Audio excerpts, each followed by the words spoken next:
ಮಾಡುವಂಥದ್ದು.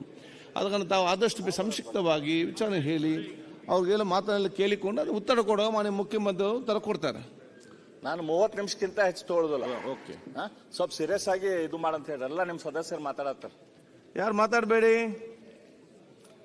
ಮಾನ್ಯ ಅಧ್ಯಕ್ಷರೇ, ವಿರೋಧ ಪಕ್ಷವಾಗಿ ನಾವು ಏನು ವಿಷಯಗಳನ್ನ ನಿಮ್ಮ ಮುಂದೆ, ಸದನದ ಮುಂದೆ, ರಾಜ್ಯದ ಜನತೆ ಮುಂದೆ ತೆಗೆದುಕೊಂಡು ಹೋಗ್ಬೇಕಂತ ಹೇಳಿ ನಾವು ಚರ್ಚೆ ಮಾಡಿದ್ದೀವಿ.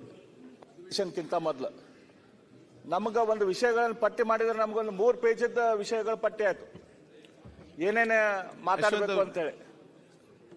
ಒಂದು ಕಡೆ ವಾಲ್ಮೀಕಿ ಹಗರಣ, 100ಕ್ಕೆ 100% ಕಾಂಗ್ರೆಸ್ದವ್ರು ರೊಕ್ಕ ಹೊಡೆದಿದ್ದಂತ ಹಗರಣ ವಾಲ್ಮೀಕಿ ಹಗರಣ.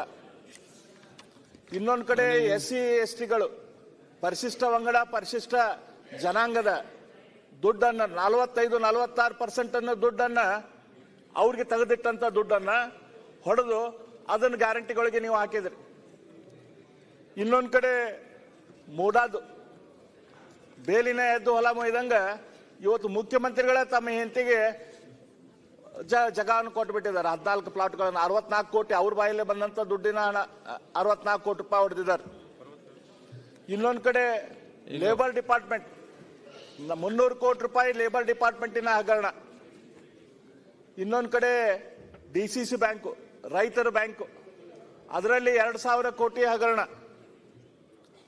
ಮುಸ್ಲಿಂ ಸಮಾಜದ ಹೆಸರಿನಲ್ಲಿ ಅಧಿಕಾರಕ್ಕೆ ಬಂದಂತ ಸರ್ಕಾರ, ಅಲ್ಲಿ ವಕ್ಫ್ ಬೋರ್ಡ್ದಲ್ಲಿ ಹಗರಣ, ಮೈನಾರಿಟಿ ಡಿಪಾರ್ಟ್ಮೆಂಟ್ದಲ್ಲಿ ಹಗರಣ, ಟೂರಿಸಂದಲ್ಲಿ ಹಗರಣ. ಅಲ್ಲ ಒಂದ್ ನಿಮಿಷ ನಿಮ್ಗೆ ಹೇಳ್ತೇನೆ. ಈ ರೀತಿ ಹಗರಣಗಳ ಪಟ್ಟಿ ನಾವು ಮಾಡ್ಕೊಂತ ಹೋದ್ರೆ ನಾವು ವಿರೋಧ ಪಕ್ಷದವ್ರು ನಮ್ಗ ಕನ್ಫ್ಯೂಷನ್ ಆಗತ್ತು.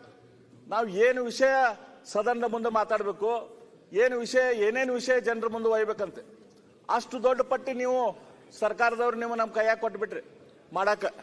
ನಾವು ಆಯ್ತು, ನೀವು ನಿಮ್ಮ ಕಡೆ ನಾವು ವಿಷಯ ನಿಲುವಳಿ ನಮ್ಮ ವಿರೋಧ ಪಕ್ಷದ ನಾಯಕರು ಮಂಡಿಸಿದಾಗ